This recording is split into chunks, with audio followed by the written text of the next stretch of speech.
I don't know what you were doing before this, but can we brainstorm for a second? A lot of what I'm going to say is going to be wrong though, so you don't have to brainstorm with me here.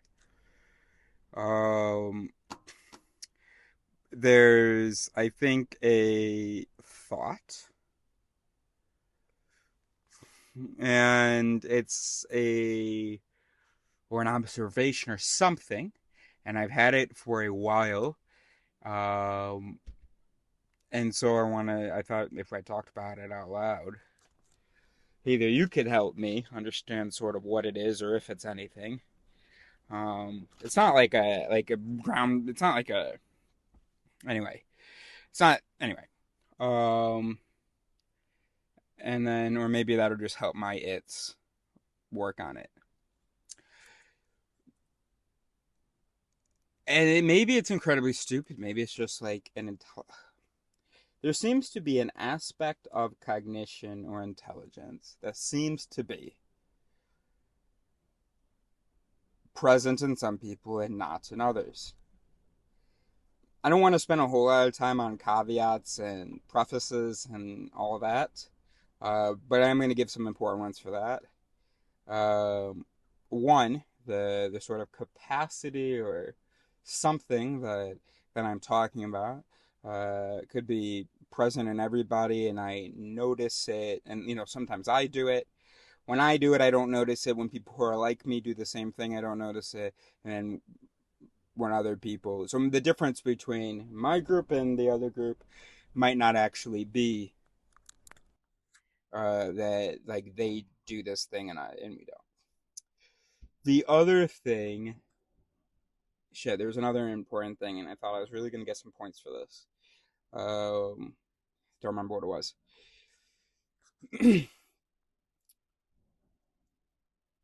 The other day, so stupid. Especially how long we've been building up now. The other day, so the way that I'm parked, so I'm parked in this dirt parking lot, okay, and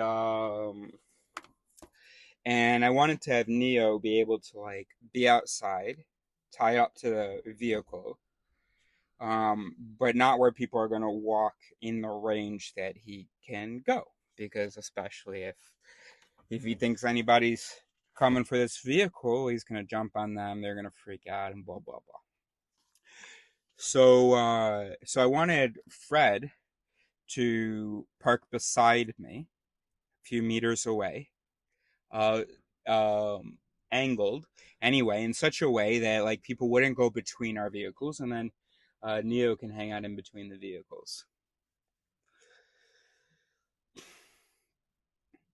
I think ultimately what happened, what's going on here is Fred was afraid that Neo would jump up on his vehicle if he were within Neo's range, because one time, because recently when Fred arrived here in this lot, he stopped. I expected him to like park along anyway, and he just like stopped, and Neo hadn't seen him for a while, so he was very excited, so he jumped up on the driver's door and he scratched the paint. um I did not know he was going to park there. He parked so far away from sort of the edge anyway. I would have known that if he starts talking to us, if he rolls down his window and starts talking to us and and stops there, Neo, I knew that that would happen. It didn't anyway. I didn't know that he was. I was confused that I thought he was stopping for a second, and I was about to like intervene, but then he seemed to be anyway. And then before I knew it, Neo was up. So anyway, um, so what I'm talking about, and wow, you've been so patient. Again, I don't know how to phrase it though, but it's the way that he gave different reasons for not moving. And it's like, how did those make it out of the gate? And like, do you hear yourself? So I think, so first it was like, he was like, oh yeah, totally. But then he like wasn't doing it. And I explained I want to take a shower and be able to leave him outside. I can't leave him outside so long as we don't have the area blocked off. And he's like, yeah, totally. And then he was like, yeah, but since we're maybe going to go run an errand later, might as well wait until that's done and then park correctly after. And I was like, but we're not going to both run the errand, are we? And he's like, no, of course not.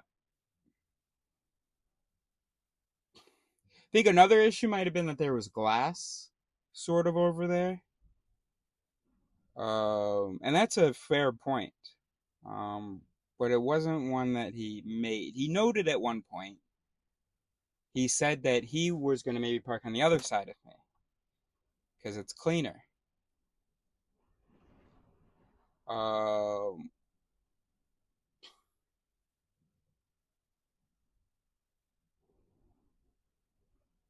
no, but that's fair enough. So I don't know how I would have responded to that.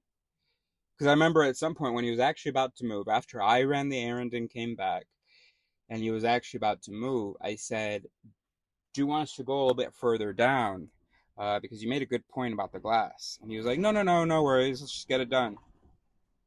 So I don't remember how the conversation went earlier that day when, 'cause I know he said something about it's being messy over there. Um, but then maybe like he said that and then immediately said something else. But anyway, so here's some other things I remember him saying. He said that, so I think the real issue was Neo jumping up, which is something that he mentioned at a point. But it wasn't like in the conversation where it's like, "Hey, Fred, what do you think about moving there?" No, I'm nervous because Neo's going to jump up on the vehicle, isn't he? To which I'd say, "Oh, yeah, I'll hold him while you're moving," which is what I said. Um, so he did say that, and I did address it, but then there was still reluctance. I thought maybe it was the glass thing, because of course you always have to play detective with humans. They won't tell you. And so then, but here's something that he said. He goes, he says to me at some point, actually, it's really maybe there's no need because I saw a guy. Nobody's gonna walk by Neo. A guy earlier was about to, walk between our vehicles because our vehicles are further apart. He's about to walk between them, but then saw Neo and like turned around. Okay, and I have a story where the opposite happened, where someone did not see Neo or didn't think that it would be an issue to walk into his territory, and and the guy got barked at and stuff. He wasn't close enough to get jumped on, but it startled the hell out of him.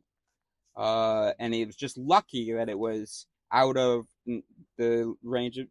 But like, so I said, don't tell me that. I mean, don't tell me about one person. Because I have an example, and also like, how does that one person mean that nobody's gonna be looking at their phone? It's literally kind of a path. I mean, there's lots of. So you see how that's like a path there. So imagine that I'm like there, and Fred was like there. And but there are lots of these. So there's one here, then there's one there, another one a few meters there. Um, but anyway, it's one of like four beaten paths. Um, Gosh, this is silly, isn't it? And it's like the glazed over look when you address the reason someone is given, and I feel like it happens often in a situation like this where someone wants to refuse something, but their its just aren't letting the refusal its out. And not the real reason either. So for some reason they give you these bullshit reasons, and they have this weird look when you address the reason, and you get no. I bet you know what I'm talking about. Like someone gives you a reason that doesn't make sense against a thing, or that you have a response to. You respond, and the way they're just kind of looking off or looking blank, and you know damn well they've just moved on from what they just said. but not really. It'll probably come back up later. But for now, they've put it aside and are just gonna about to come up with something else.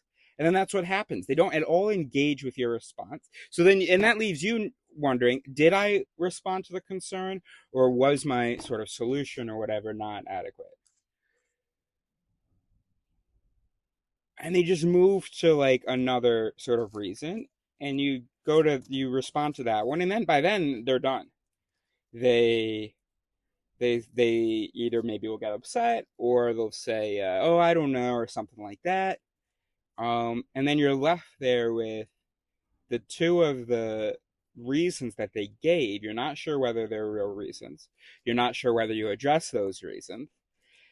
And it kind of looks like they're just sort of back there glazed over and just like scrambling for what they must know is like garbage. And then the worst thing is when you think you know what the thing is and you try to talk to them about what the actual issue is, and it might even be an issue for which you don't have a solution, and they like dismiss it until maybe you say, no, but that would be like a really valid concern. Then they go, yeah, I guess so, yeah.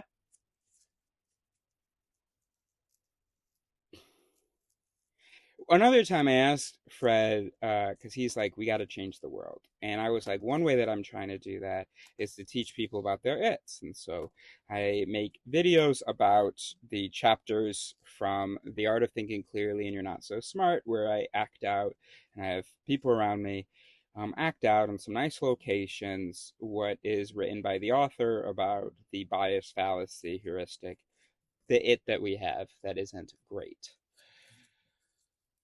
And he goes, hey, how would that help? And I was like, you remember like 15 minutes ago, he said it would be good to teach people about their mechanisms to spread knowledge about psychology to minds. Um, so that's weird. And he was like, yeah, totally. And before he said, he was like, yeah, definitely, that can help you. And I was like, yeah, but I don't want you to just do it because it'll help me. Because I've heard this line, but I think you would enjoy it. And I think you would also, what about like, do you see the value in it? I think that's when he asked, yeah, what is the value in it? And I said to him, look, I can see that you're not really into doing the videos. And and he may have tried to protest. I was like, stop, stop, stop, stop, stop. So what is it? You don't want to be on camera? Um, which was hard for me to understand since I've got like 20 minutes of when we first met. I did a 20-minute thing and it's on YouTube. I don't know why it was 20 minutes, but in fact, there were two videos, and I definitely think they add up to 20 minutes or more. But he went with it, sort of. He goes, "Oh yeah, I don't know. I just even since I was a kid." And then he starts just really going off topic. I mean, like just really trying to prove that he's got a thing about being filmed. Except his evidence just doesn't stack up to the fact that I've been filming him and I've never heard an issue. But I didn't actually even sort of negate it. I listened, and I didn't listen long. I mean, even since I was a kid, I never wanted to be photographed. So, all right. But yeah, but now you're 60 and I've been videoing you. But anyway, I didn't say that. I said, uh-huh. And I don't remember what happened next, but he kind of mutters, or, oh no, I think I said, and then, maybe also you're worried about not doing like a good job or, not being qualified or something. And that was the one that clicked. And he goes, yeah, I mean, what if, I don't know. Because he had asked me before, will there be audio? No, there won't be. You don't have to explain anything. You don't have to talk. All you got to do is move your body according to what the sentence says. And we're getting even practice. So I had picked up at some point on that insecurity. And when I asked him, he did go with it. Or not go with it. He did fess up. And he was like, yeah, I might not be up to the task. I might not be able to, I don't know whether I'm going to do a good job, blah, blah. So I reiterated what's actually involved. But there was that glazed look. And he did end up participating in a video. But the guy's so insecure that in the video, in the sort of sketch, in the enactment, the reenactment of the chapter, there's this moment where there's a woman in the camper on this side of me, and and I'm looking at her longingly, and she picks up her phone and dials. And then there's a shot of Fred in his vehicle. He's on the other side. He picks up his phone. He answers. And I'm like, oh, fuck this. And in the paragraph, it's defining jealousy. Because the chapter's about envy, and it's just saying, look, jealousy is something different. That's a three-person thing, where you are jealous of like a relationship or a behavior of a third person. Not the same as envy, which is just a two-people thing. So you're envious of the object or status or something of the second person. Anyway, so we watch this thing, and we're chuckling as we watch him sort of be flirtatious on the phone, she be flirtatious, and me going like this in the video. And I'm explaining to him also that, in French, that it's about jealousy and blah, blah. And he goes, oh, you bastard, I'm the jealous one?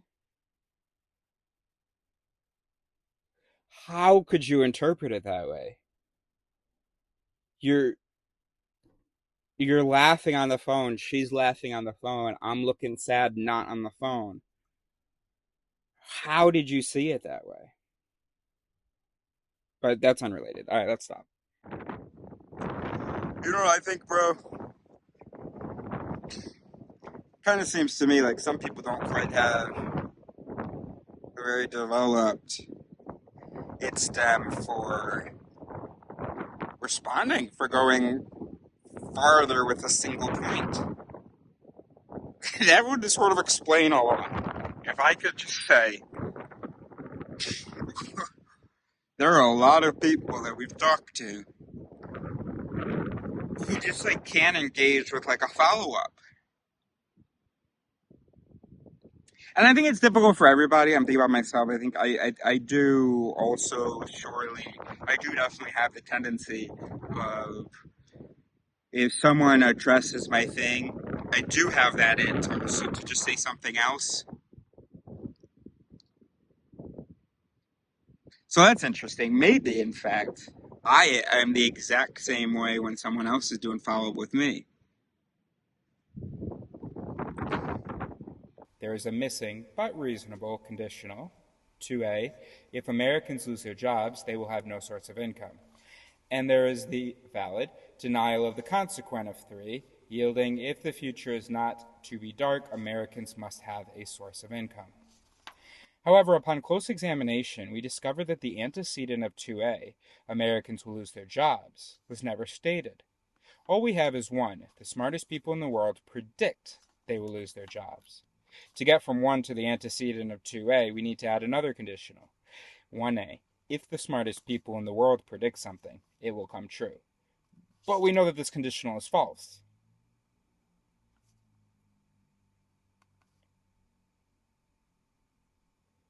Einstein, for example, announced in 1952 that only the creation of a world government, P, would prevent the impending self-destruction of mankind, Q. If not P, then Q.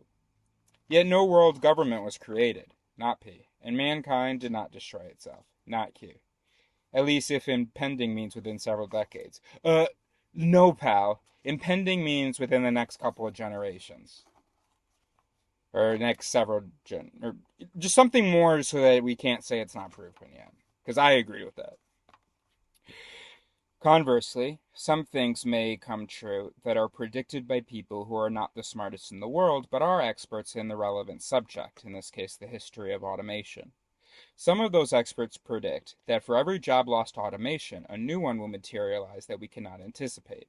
The unemployed forklift operators will retrain as tattoo removal technicians, and video game costume designers, and social media content moderators, and pet psychiatrists.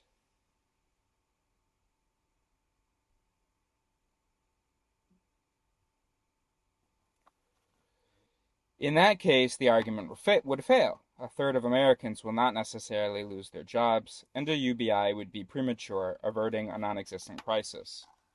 The point of this exercise was not to criticize Yang, who was admirably explicit in his platform, nor to suggest that we diagram a logic chart for every argument we consider, which would be unbearably tedious.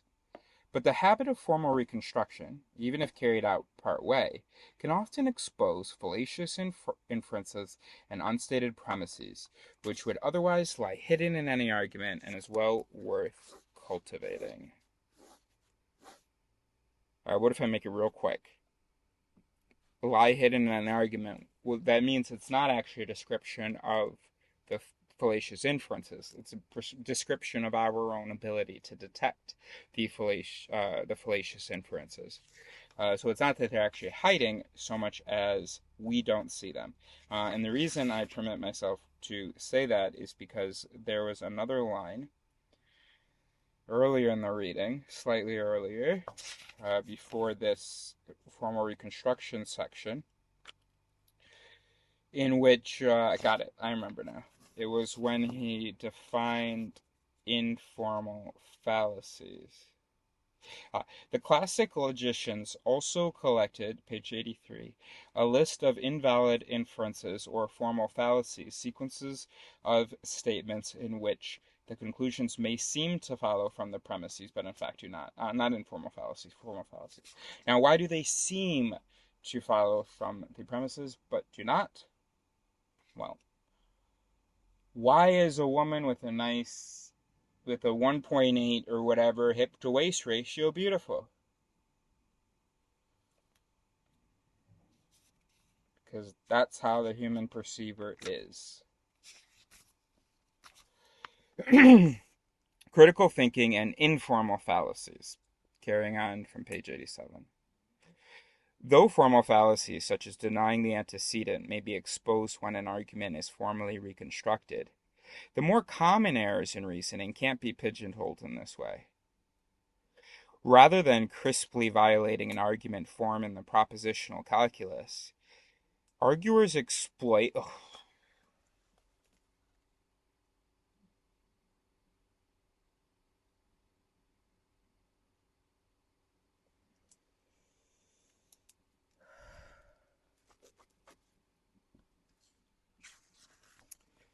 Rather than crisply violating an argument form in the propositional calculus, arguers exploit some psychologically compelling but intellectually spurious lore. They are called informal fallacies, and fans of rationality have given them names, collected them by the dozens, and arranged them, together with the formal fallacies in the web pages, posters, flashcards, and the syllabuses of freshman courses on critical thinking. I couldn't resist. See the index. No. Many informal fallacies come out of a feature of human reasoning which lies so deep in us that, according to the cognitive scientists Dan Sperber and Hugo Mercier, it was the selective pressure that allowed reasoning to evolve. We like to win arguments. In an ideal forum, the winner of an argument is the one with the most cogent position. But few people, have the rabbinical patience to formally reconstruct an argument and evaluate its correctness. Ordinary conversation is held together by intuitive links that allow us to connect the dots even as the discussion falls short of Talmudic explicitness. Skilled debaters can exploit these habits to create the illusion that they have grounded a proposition in sound logical foundation when in reality it is levitating in mid-air.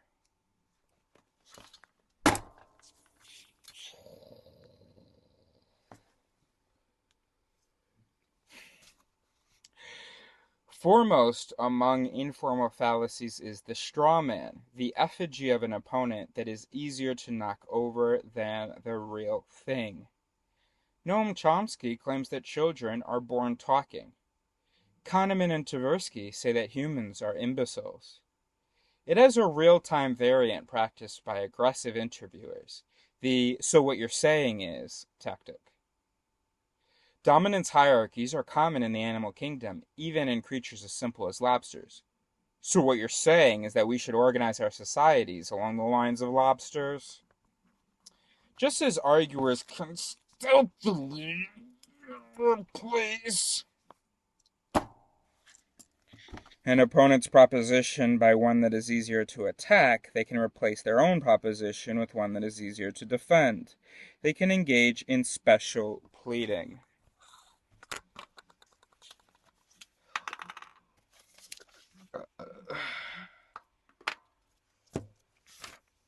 So we're adding to the list. I don't know what he keeps violating here, but maybe the integration myth, maybe the judge myth, maybe it's Malenting, but this assumption that everyone who commits a logical fallacy, that isn't the reader. So everybody who commits a logical fallacy to the reader did so intentionally. Somehow it was rational by default, then chose something psychologically compelling out of strategy because they knew that it would be easier or compelling, and then changed it.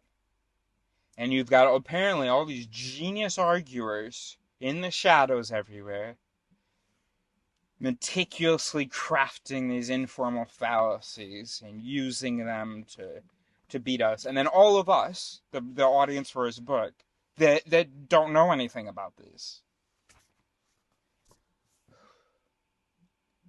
And Pinker, let me ask you something. Do these things? Do you think I might ever straw man and have no fucking idea that I'm not stealthily replacing the opponent's proposition, but that the way the dominoes fell in my brain, I came up, I had a counter argument to a position that wasn't theirs, did not know that, and so was like, yo, this is what you're saying, right? And here's my argument for it. Not even, I mean, my dad was terrible with straw man. Really, really, he's really all about it. All about it. Loves a good straw man. Has no idea how obsessed he is with straw manning what he hears. And he'll just be so compelled. That is so wrong what you just said. And then he'll say, like, you know, to what he's responding, and you go, wait a minute, what? Stop it. And I said to him one time when he was, because, he was all like, oh yeah, people use our fallacies against us to manipulate us and all that. I was like, yo, Dad, wow, are you trying to manipulate me now? Are you sneakily exploiting the fact that we're not really formally reconstructing and kind of stealthily slipping in there, an effigy of my argument just because you think it's going to be easier to take it down? And I said that very sarcastically, hoping that he would go, no, I'm not. Eris, you might be right about some things that you have said about the use of logical fallacies. Instead, he took it seriously and he goes, oh, I think you might be malenting me right now. Bravo, yes. I was sarcastically malenting you, though, so that is what that word means. I was assuming bad intention, attributing bad intention to you when that wasn't justified. So yes, but I was being sarcastic because you were not doing that, right? Okay, so just like you were able to say absolute nonsense and believe it to be true and have no bad intentions, that could be what's happening even with a political candidate. Certainly with the people who disagree with you. They're not, anyway, all right, we're moving on. All right, so but that's my thing, all right? So you're going to hear a little frustration, but I'm not going to say any more about that.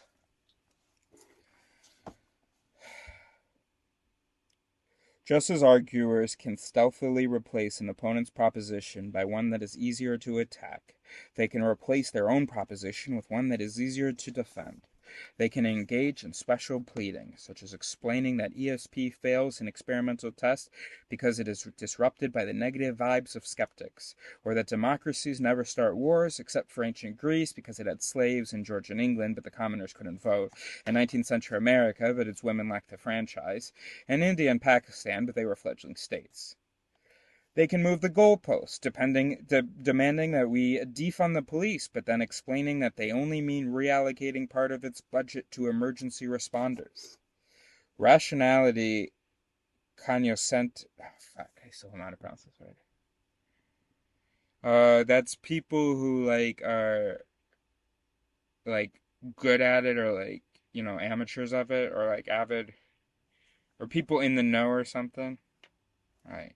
Rationality cognoscenti call it the Motte and Bailey fallacy, after the medieval castle with a cramped but impregnable tower into which one can retreat when invaders attack the more desirable but less defensible courtyard.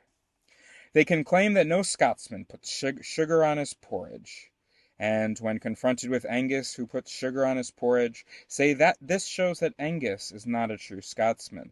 The no true Scotsman fallacy also explains why no true Christian ever kills, and why no true Muslims are terrorists.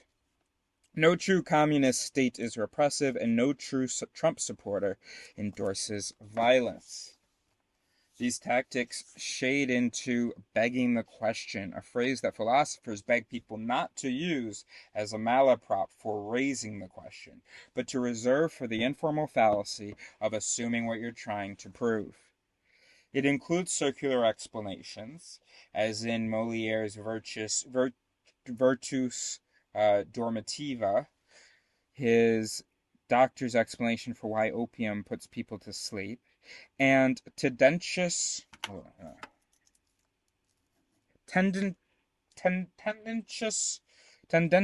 presuppositions, as in the classic, "When did you stop beating your wife?"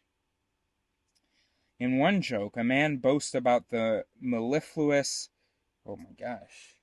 cantor in his synagogue, and another retorts, "Ha!" Well, before we get to the punchline, let's look up some words real quick. Tendentious. Expressing or intending to promote a particular cause or point of view, especially a controversial one. So expressing or intending to promote a particular point of view. Okay? Great. So he wants to push forth that the man was at some point beating his wife. Got it. Cool. Mellifluous. Pleasingly smooth and musical to hear. Oh, that's wonderful. So things that sing. Sirens. Things that sound reasonable and true according to our mechanisms, but are not actually justified, are mellifluous. That's nice. Alright. Tendentious. 89. Mellifluous. 89. Oh, cantor. An official who sings liturgical music and leads prayer in a synagogue. Alright, so that one we're forgiven for. So like an imam or something? Or just, okay, maybe not. Alright, great. Okay. Mellifluous. That's going on the walls.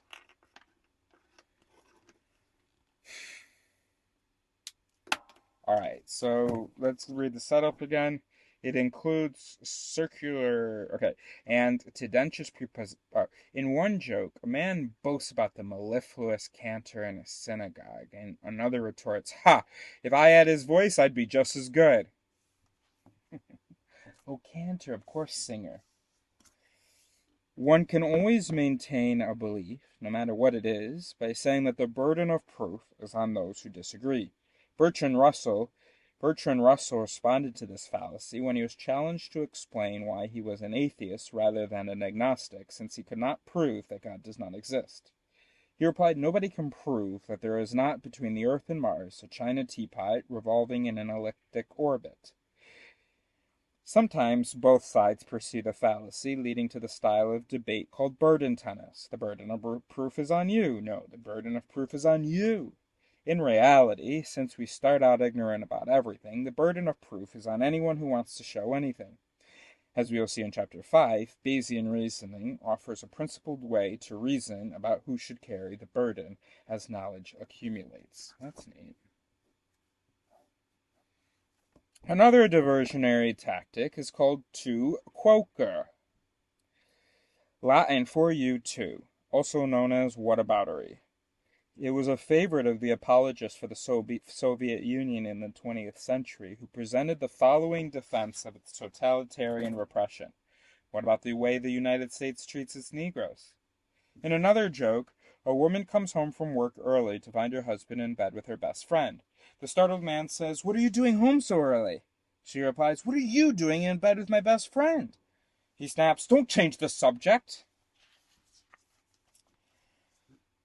The smartest people in the world claim from the Yang Gang is a mild example of the argument from authority. The authority being deferred to is often religious, as in the gospel song and bumper sticker, "God said it, I believe it, that settles it."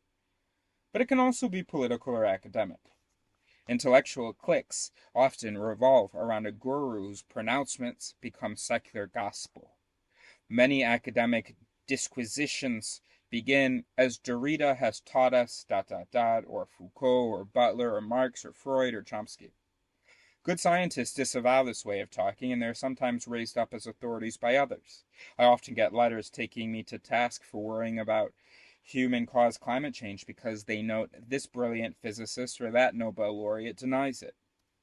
But Einstein was not the only scientific authority whose opinions outside his area of expertise were less than authoritative. In their article, The Nobel Disease, When Intelligence Fails to Protect Against Irrationality, Scott Lilienfeld and his colleagues list the flaky beliefs of a dozen science laureates, including eugenics, megavitamins, telepathy, homeopathy, astrology, herbalism, synchronicity, race pseudoscience, cold fusion, crank autism treatments, and denying that AIDS is caused by HIV. Like the argument from authority, the bandwagon fallacy exploits the fact that we are...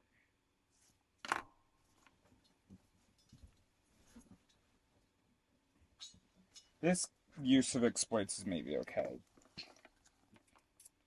but it's just such a blown opportunity to phrase things in a way that where we can learn about ourselves rather than just thinking that all these fallacies are intentional. Blah, blah, blah. Where's exploits? Fine, I'm gonna leave exploits there. Like the argument from authority, the